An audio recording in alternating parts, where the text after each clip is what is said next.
Welcome back to the podcast. My name is Doug Sandler from Turnkey Podcast, along with John Browning. He is building his life and his portfolio. Are you building your life and your portfolio too? And if you're not, we know just the place for you to be listening to right here on the podcast. John, welcome back to the show. All right, thanks. It's good to be here. And I'm really excited about this topic. I've been excited about this topic for 3 or 4 years, ever since I wrote the book, Build a Life, Not a Portfolio. And I'm just super passionate about it. And I think that a lot of people forget to live life. I agree. Totally agree. And so we've teased it long enough now. Why don't you tell us what the topic is for today? And then let's dig into the topic. And this is one that is near and dear to me too, with my mom being 90 years old and alive and well with her 91-year-old boyfriend. They are living the dream life Great. in Baltimore, Maryland. So why don't you share what we're going to talk about today? It's the idea that retirement planning extends beyond financial stuff, right? Financial stuff is what we talk about a lot on this show. But if you're in that category, maybe you're 50 and you're thinking about retiring early, maybe you're 60 and you're thinking, wow, that's maybe I should do that 65 thing, or wherever you are, right? So many people get to the point where they retire and then they're like, now what? What do I Mm, do? mhm. And it's, this is another sad statistic. When couples have children and all the children fly the coop and they are empty nesters, that is when the most divorces happen, because they've forgotten who they married. And it's not unlike that in retirement. I think you've worked every day, you've gotten up, you've gone, what about that day when you get up and you don't have any place to go? What do you Gets, do? gets to be a little bit challenging when you figure out, okay, after I've done that 3,700th puzzle, what is the next thing to do? Emotional and physical well-being in retirement is one of those things that people, they oftentimes will do a lot with their finances to get them ready for retirement, but they don't even think about the emotional side of retirement or the physical side of retirement. You got somebody that's closing in on retirement age, but is sick and tired of being sick and tired. Oftentimes, they take that into retirement, and that will shorten their life expectancy, which of course will leave their heirs with more money. But why don't we get everybody to enjoy the money that they have spent an entire lifetime saving? Yeah, exactly. And there's a couple things that we like to talk to people about as they're approaching retirement, 10, even 10 years out. Start talking to them about, well, the first thing we do in any conversation, whether they're 18 or they're 80, is we get them to define their best life. And most people give me some sort of an answer until I ask them why. Mm-hmm. And then I become like that 2-year-old and I ask them why. And suddenly we about 5 or 6 whys into it, we get to the real thing that really makes them tick. And sometimes they've never even really discovered that for themselves because nobody else has ever been that annoying to keep challenging them on that question. Well, what do you say? What do you say to the guy or the girl, the man or woman that comes to you and says, "Well, I'm bringing you in because I want you to deal with my finances. I'm not looking for you to help me psychologically, mentally, emotionally, physically. But I know there is a connection between how long you're going to live in retirement and how happy you are in retirement as well. So, how do you cross that bridge between just dealing with money and dealing with money and their well-being as well?" That's a great question. It's first of all, there is a very direct correlation. Lots and lots of studies out there that will show that the happier you are, the longer you're going to live. Right. It's just the thing. So yeah, it does matter. And you can't buy happiness is absolutely true. And a lot of times, what you buy in order to obtain what you think will bring you happiness within 6 months to a year, you find Mhm. out that it didn't, Right. Right. right? And then you're miserable again. And so why does it matter? Money is a tool, right? I say this in the book too. There's some sort of quote in there for me. I can't remember what my quote is, but essentially money's a tool, and in the hands of a master craftsman, it can build you your best life. But your emotional state and your definition of what that is makes all the difference in the world. So if I've got, think about it for a minute. If I'm going to build you a house, Mm-hmm. right? I can build you a house. I can put a roof and four walls around you, right? Is that okay? Or do you kind of want it to look a certain way, feel a certain way, Right. Of right? course. So yeah, I can just deal with financial aspects and not think about anything about what you personally want.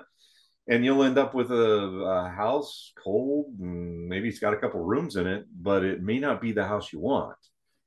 So it's important for me to understand what's important for you and what we put into your portfolio and the roles that those things in your portfolio play for you are different for everyone. That's why I get passionate, maybe even a little bit upset when I see financial advisors that have just sort of put the cookie cutter approach. Oh, we're just going to make sure you have this many assets by this time. It's about more than that. All right, so talk for just a moment or two about the role that an advisor could play if they are the right advisor for somebody in helping shape those emotional, physical, mental well-being aspects of one's portfolio. Let's call, the emotional side of someone's life their emotional portfolio, because that's a fairly important aspect component of their plan, isn't it? Yeah. And we start by for one of the really key just gems that I throw out there, and I haven't learned this through personal experience. I kind of have, but I really learned it from people who have gone before me, Mm-hmm. and that is a concept called "try it before you buy it." Okay, tell me about that. Okay, so typically, if you're in a job, you've been there for a long time, you've got some vacation built up, right? Mm-hmm. Instead of taking a if you think travel is kind of that's what turns you on, you love it. Right, Instead of taking a 1 week vacation or 2 week vacation, take your full 4 or 5 whatever weeks that you have, go on vacation to somewhere you've always wanted to go. Find out if living in a suitcase is all it's cracked up to be, or living on a right. Carnival cruise ship or Norwegian cruise lines is all it's cracked up to be. Sometimes what's fun for a week, not near as much fun on week number 4. Totally relate. I remember when I had a Harley Davidson for many, many, many years, 30, 20, 28, 20, 30 years, something like that. And I remember when I went to trade up my model, I had a wide glide and traded it up for a road glide. Before I bought that $28,000 bike, you better believe I rented that a heck of a lot of times from Eagle Rider with all the different features on it to see if I liked that bike. I love your idea of extending a vacation out. Hey, see what you want. But let's say that somebody does those things and they don't really love the 5 week vacation as much as they like the 1 week because they don't want to live out of a suitcase. How does that help them though? They've got, okay, now they've checked one thing off of their list that they don't want. Now Yeah, right. they got to find out what they actually do want in retirement, right? Yeah, it's all part of the process. I found people who love to golf that really only love to golf maybe once a month, or maybe for 2 or 3 weeks right away, but then after that, maybe not that often.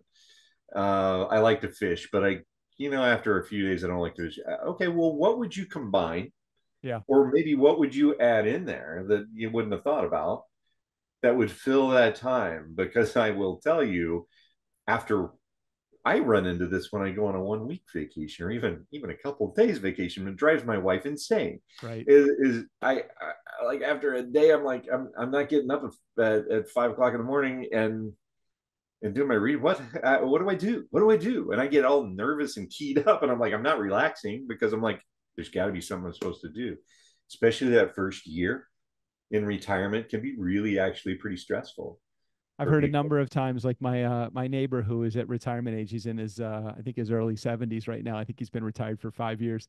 And his wife said to me the other day when they were over having drinks, said something about, I remember when he first retired. I needed him out of the house. I needed him You drive your because wife he crazy. was Yeah, driving it's me true. You crazy. drive your husband crazy, right? Yes, totally. Yeah, it's so funny. You know, you got to start to look at what does retirement look like to you. And I think you mentioned this in the last episode. Sometimes like retirement may not mean that you're not working. It may mean that you actually take a different approach to your career, maybe a slightly different thing. Maybe you're working at a pro shop as opposed to working in the CEO suite or wherever you're just to do something that you really enjoy or be close to what you really enjoy. Yeah. And I talk to people all the time. It's like, you know what, I just want peace and quiet. I just, just leave me alone. And they do that for maybe a couple weeks or a month, and then they realize they have no friends outside of their work friends. Right. Right. So that's social engagement. And then how do you deal with that? And how do you get involved with things? I mean, there's all sorts of things, but each to get back to the financial aspects and why does that matter? Well, going on a cruise, going on a worldwide cruise for 365 days, a lot more expensive Yeah. than even going golfing once or twice a week, right? And curl up with a book alone in a cabin next to the fireplace, a lot less expensive, right? So some things are more expensive, some things are more expensive. I look forward to the day. I'm bearing down on 60 now. Just turned 59 last month, so in December. Don't look a So, day over 58. well, I appreciate that. Thank you. I'm looking forward to the day that I actually have the opportunity to be bored. It's like just give me that chance to be bored. I have so many hobbies. I keep thinking I'm just going to take my hobbies and just extend them out a little bit further each one. So now they just fill my week. But hey, it sounds pretty nice to be able to curl up by the pool in my backyard with with one of my cats or whatever. And just that to me, I get a lot of pleasure just thinking about those relaxing moments that are coming. But you're right. Maybe I need to test this out a little bit for an extended period of time. I don't even think I've done that more than a couple weeks in a row. So it may be worthwhile taking your advice and trying it for a longer extended period of time. Yep. Yep. That's it's a great exercise to give a try. All right. And maybe you like it. So emotional and physical well-being in retirement, if that is your thing, if you want to see exactly what that looks like and feels like, the first step is actually just doing something really simple. Get out your smartphone, text the word life, that's LAFE, to 321-421-5213. We'll put that link in the show notes so that you have access to that as well. That'll get you your direct connection to Mr. John Browning so that you can build your life and your portfolio all at the same time. Well, how else could they reach you, John, if they wanted to do that and they're not tech savvy? Well, if they're, I mean, best way is just go to the website, Guardian Rock Wealth with a TH, wealth, guardianrockwealth.com. And there's a contact us, a little button right there. It's super easy. Just type in your information. We'll get back with you. It's super easy. And worst case scenario, there are smoke signals. If you do get that somewhere near somewhere near that, just send up the smoke signs. That's right. And John will reach out to you. Just figure out how to text the word life through your smoke signals, though. So it'll be a little difficult. John, thanks for hanging out with us another week. I know we got some other great topics that we're going to talk about in the upcoming week. Happy New Year to you and to everybody in our audience. Thanks for being here, John. All right. We'll see you next week.